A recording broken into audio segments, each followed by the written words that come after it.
Hi, welcome to my presentation on education and market forces. I'm Demika Gilroy. Today we will be investigating what market forces are and how this neoliberalist view has shaped education. We'll be having a special focus on current policies in education and the effect that market forces have had on teachers and students within this system. First of all, we need to answer the question, what are market forces? Market forces are the economic factor that affect the availability of goods and the demand for them. It is how the supply and demand affect the free market, which is a market unrestricted by government. We see this everywhere in everyday life. Obvious examples that come to mind are the fluctuation of petrol prices. Let us not mention the great avocado crisis we had earlier this year. $5 for an avo, you've got to be kidding. You can see here how the shortage of a product that has high demand influences the market and thus increases the perceived value of an item.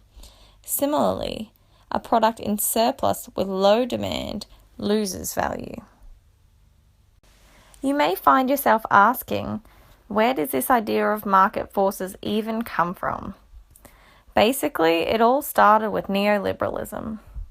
Neoliberalism is a modern politico-economic theory favouring free trade, privatisation, and reduction of government intervention in business. In basic terms, it is a framework that puts economics and money above everything else. This political agenda is responsible for the privatisation of healthcare, electricity, and the education system, amongst other things. It removes the notion of systems that are important for society and implements systems of choice as an avenue for money-making. How has the neoliberalist philosophy shaped education? Neoliberalism can be seen to have greatly influenced education over the last century. It fundamentally transforms relations between government, private enterprise and society so that the economic desires of the private sector are positioned as central to government, economic and social agenda. We can see how public institutions such as schools, which were previously viewed as central to the collective good, have been reframed under neoliberalism to be part of the market. This market was initially developed by the introduction of private schools, where students had to pay fees. This has created a two-tier education system where those who can afford to enterprise themselves do. This is a phrase that simply means that they take control of their life and make choices to better themselves for their future. This environment has meant that middle and upper class families often make the decision to send their children to private schools, which have been placed at a high value in society. This environment where the parents, the consumer, has created a competitive market with education and thus the need for schools, the product, to advertise themselves in such a way to increase their perceived value and increase the desire of parents to choose that school for their children. It is for this reason we are constantly seeing the billboards and the radio ads, creating an image for different schools. And this leads me to my first activity that I would like you to complete following this presentation. For the first activity, I want you to create a blurb for the My School website for a school given it has the following attributes. An iSkia value of 1200. The school is located in Brisbane City. It is an independent private school with no religious affiliation. You may choose to add your own school values to help sell this school.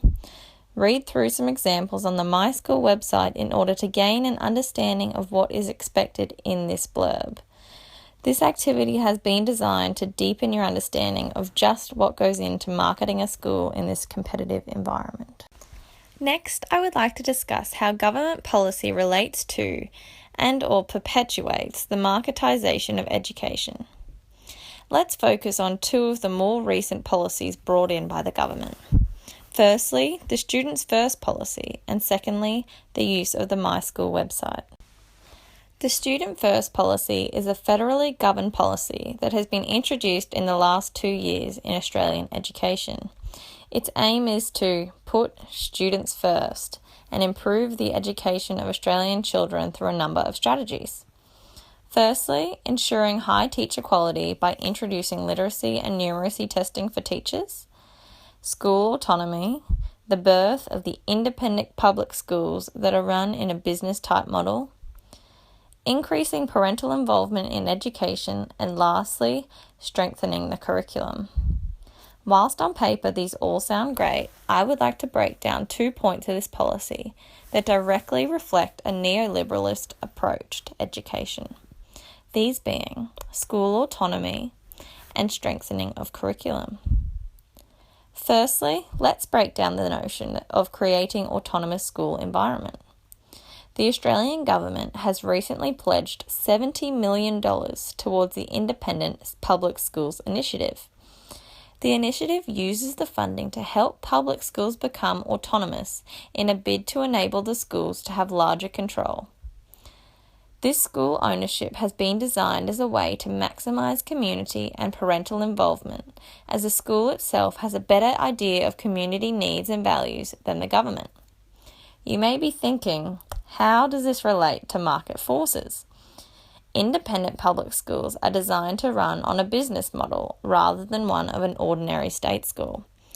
This means that the school is highly results driven and teachers are put under excess stress to ensure that students have the desired results. Introducing independent public schools creates a two-tiered public education system, as independent public schools have control of personnel hiring and firing, and thus they have the ability to recruit only the top teachers. Raewyn Connell mentioned that markets require a rationing of education and the creation of hierarchies and mechanisms of competition. Thus, by definition, the implementation of IPS schools are pushing the education system further into a competitive market form, rather than just as a use as a social good. The second aspect of the Student First policy that is influenced by the market is the strengthening of the curriculum.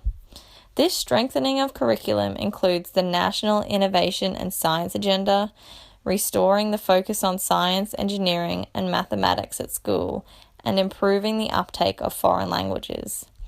You can see here that there are two main aspects that will be focused on: STEM and languages. These are two areas that are highly valued in society, and also enterprises that have high demand and low supply in the job market. It can be seen, therefore, that this policy allows market forces outside of education to actually directly influence curriculum and values inside the market of education. This consolidates the move from education as a social good towards education as a commodity. Whilst it is important that the school curriculum stay in touch with the current needs of society, this increased importance on STEM subjects can take away options and/or resources for those more creatively inclined students whose talents lay in the arts. This point we will discuss later in a few minutes. The second initiative that follows a very marketized approach is the use of the MySchool website. As you probably already know, the MySchool website is an online platform where people can compare schools in the area to help make decisions about where they may or may not want to send their child. This website creates a very competitive market where schools' results from standardized tests are a measure of their success. Whilst we as teachers, know that this does not necessarily accurately depict a school's ability to teach, parents and the media use these results as a measure of a good or bad school. Here it can again be seen the development of a competitive market where schools are pitted against each other in competition. Now that we have seen the current policies, let's talk about the impact that these have on the teachers, us. There are a few things that obviously come into play as teachers. Firstly, let's talk about how the IPS initiative and MySchool websites affect teaching.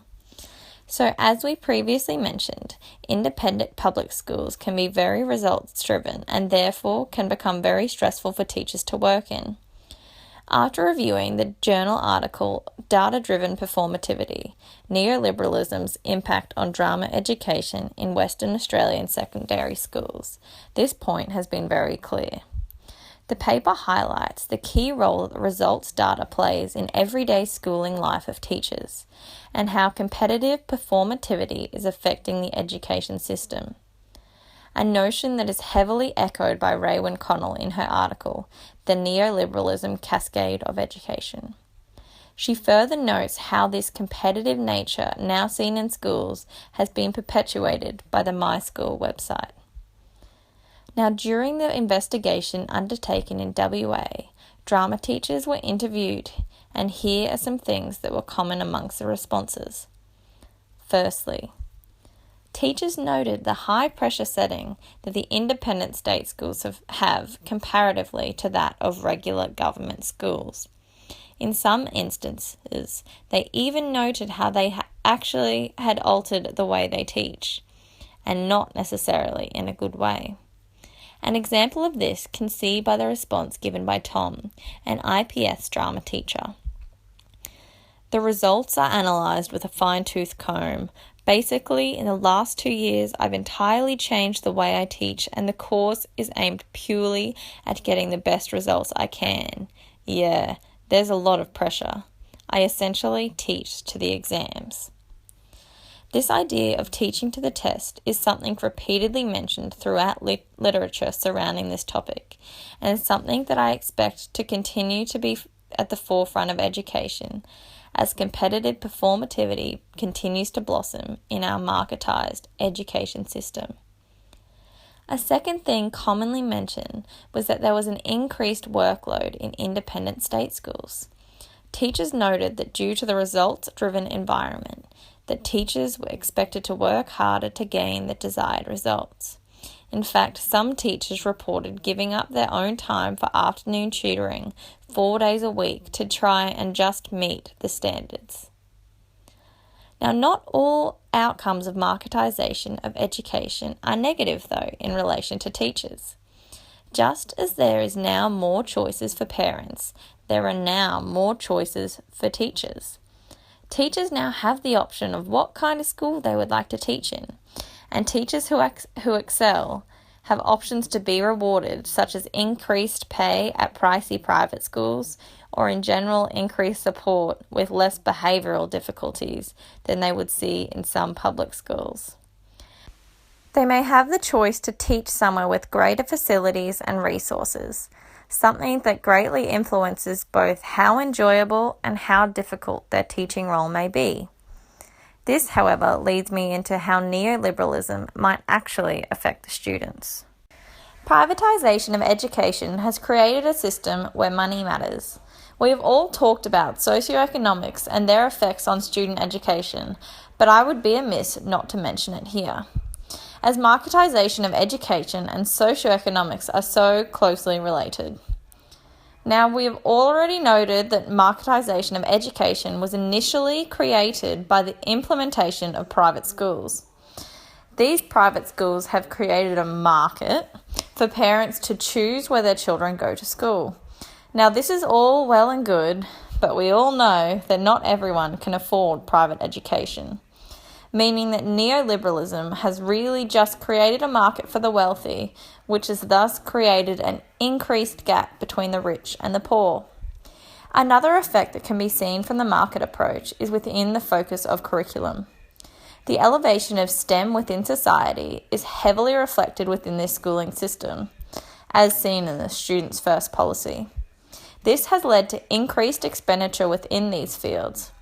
To account for this increase in funding, money needs to be taken out of other areas of school. For a lot of schools, this funding cut has been to the detriment of arts, drama, dance, visual art. A quote from a student, Zach, sums up an experience often faced by Australian youth. Our school was based around academics and sports. The arts, well, we cut our dance program about a decade ago. We were one of the hubs of the northern suburbs for dance, and we cut it. Our theatre is being rebuilt as a lecture theatre rather than a drama theatre. Drama was one of the hardest hit. For students who are artistically inclined, these funding cuts are a massive blow to their education. Some have restricted resources as seen above. Some courses are cut from the curriculum altogether. There is a limited value or money in these areas within society, and therefore students are losing their choices in a battle to learn what they value most. Okay, so the last activity I want you to participate is that following this presentation, I want you to think about your experiences within your own education. I want you to take down 3 separate times that market forces in education have influenced your schooling experience and post them to this week's discussion board. These can be small things that only slightly affected you, or larger things that have heavily impacted your time in school. Now, these experiences do not necessarily have to be bad. For instance, you may have been a student who enjoyed science. Maybe increased focus on science and education actually improved your educational experience. It is up to you about what you feel like sharing. Now, the second part of this activity is that I want you to respond to 2 peers and note how your experience with similar instances may have differed, or whether it was the same. All of this can be posted on the discussion board that relates to this topic. I will give an example of this to make sure it's clear. So let's use me. So Demika posts, I went to a private high school which meant I had better resources at school than most of my friends who attended public schools. In this, the neoliberalism and the development of a market for education meant that my parents, who are upper middle class, had a choice to send me to a school that they thought would provide me with the best education. Now you may respond. The classmate responds, Demika, the privatisation of the education and development of a market within education affected me as well. I, however, attended a public school. Neoliberalism has meant that private schools in my area actually poached some of the teachers that I found best, using better working conditions and, in some instances, increased pay. Neoliberalism in this case was definitely detrimental to my education. I hope that clears that up for everyone. Overall, it can be seen from the information given that the marketisation of the education system has serious implications in the overall equality faced within schools. It can be seen that neoliberalism in education is another avenue where people may attempt to enterprise themselves through their own choices. An ideal that favours those with money who can afford to choose, and further marginalises those with low socioeconomic backgrounds who cannot. What this tells us is that the further education system goes down this path, where social good is not at the forefront of its goal, the further away we will become from a socially just education system. The system also places high importance on areas such as languages or STEM disciplines. Whilst these are essential to society, it has also been revealed that the arts courses have often lost funding within education. This move has ultimately placed the needs of the outside market forces in society above the needs and desires of our students, a worrying sign. It should also be noted that as teachers, the implications are just as serious. The massive push towards a competitive market and the results-based teaching model will continue to challenge how we teach. Increased pressure to perform and less supportive teaching environments have already led many teachers to teach to the test, and I believe this will only continue to worsen. We as teachers need to ensure that schools do not become factories where we teach all children the same, and are so results driven that we forget to do our job, which is to actually educate. Thank you all for listening, and I look forward to seeing your discussion board contributions.